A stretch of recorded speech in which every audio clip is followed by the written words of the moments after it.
സ്നേഹമുള്ളവരെ, ഇന്ന് നമ്മുടെ വിളക്കന്നൂർ ഇടവകയിലെ റെജി എന്ന് പറയുന്ന സഹോദരിയോടൊപ്പമാണ് നമ്മളായിരിക്കുന്നത്. റെജി ചേച്ചി, ശംശയായിരിക്കട്ടെ. അന്ന് പള്ളിയിലെ നവംബർ മാസം 15-ാം തീയതി 2013 ഈ അത്ഭുതം നടക്കുന്ന സമയത്ത് വിശുദ്ധ കുർബാന മധ്യേ ചേച്ചി അതിന് സാക്ഷ്യം വഹിച്ചാണ്. അന്നുണ്ടായ അനുഭവങ്ങളൊക്കെ ഒന്ന് ഞങ്ങളുമായിട്ടൊന്ന് പങ്കുവയ്ക്കാവോ? അന്ന് പിന്നെ പതിവ് പോലെ കുർബാനയ്ക്ക് രാവിലെ 6:30 കുർബാനയ്ക്ക് പോയി. അന്നേരം പതിക്കലച്ഛനായിരുന്നു വികാരി അച്ഛനായിരുന്നു കുർബാന ചൊല്ലിയത്. പിന്നെ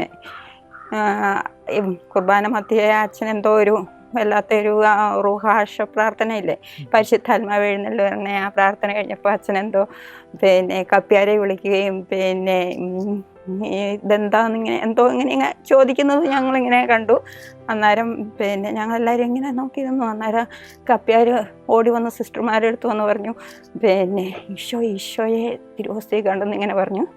അന്നേരം പിന്നെ ഞങ്ങൾ സിസ്റ്ററിൻ്റെ അടുത്ത് തന്നെയായിരുന്നു നിന്നേ. എന്നിട്ട് പെട്ടെന്ന് ഞങ്ങൾക്ക് എന്തോ ഒരു ഞങ്ങളിങ്ങനെ നോക്കി നിന്ന് അച്ഛനും എന്തോ സ്റ്റക്കായിപ്പോയി കുർബാനയിൽ. അച്ഛൻ അതിൻ്റെ ഇടയ്ക്ക് ഒന്നും പറയുന്നില്ല. അച്ഛൻ എന്തോ ഒരു ഭയങ്കര വിഷമോ എന്തോ ഒരു ഇതുപോലെ തോന്നി. അത് കഴിഞ്ഞപ്പോൾ അച്ഛന് കപ്പ്യാർ വെള്ളം കൊണ്ടുവന്ന് കൊടുക്കുകയും എന്തൊക്കെയോ ഇതായിരുന്നു. അന്നേരം ഞങ്ങൾ ഓർത്ത് അച്ഛൻ എന്തോ വിഷമം വന്നതാ, അച്ഛൻ എന്തോ സുഖമില്ലായികയാന്നൊക്കെ ഞങ്ങൾ വിചാരിച്ചു. അത് കഴിഞ്ഞപ്പം പിന്നെ കുർബാന സ്വീകരണം കഴിഞ്ഞപ്പോൾ അച്ഛൻ ഞങ്ങളെല്ലാവരെയും വിളിച്ചിട്ട് ഈശോയെ കാണിച്ചു തന്നു. വിശുദ്ധ കുർബാനയിലുള്ള ഈശോയെ കാണിച്ചു തന്നു. പിന്നെ ഞങ്ങൾക്കെല്ലാം അങ്ങനെ എല്ലാവരും കണ്ട് പിന്നെ ഒത്തിരി അങ്ങോട്ട് വല്ലാത്തൊരു അനുഭവമായിരുന്നു അത്. ഈശോയെ തിരുവോസ്തിയിലുണ്ടെന്നറിയാം, എന്നാലും ഈശോയെ കണ്ടപ്പോഴുള്ള അനുഭവം ഒരു പ്രത്യേക അനുഭവമായിരുന്നു അത്.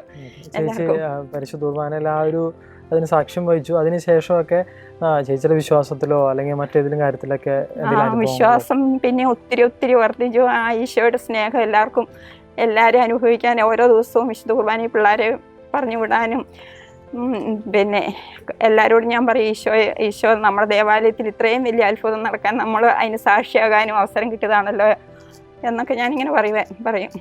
എല്ലാ ദിവസവും അത് പിന്നെ കുർബാന ഒറ്റ ദിവസം പോലും മുടക്കാറില്ല. എല്ലാ ദിവസവും കുർബാനയിൽ പങ്കെടുക്കാറുണ്ട്.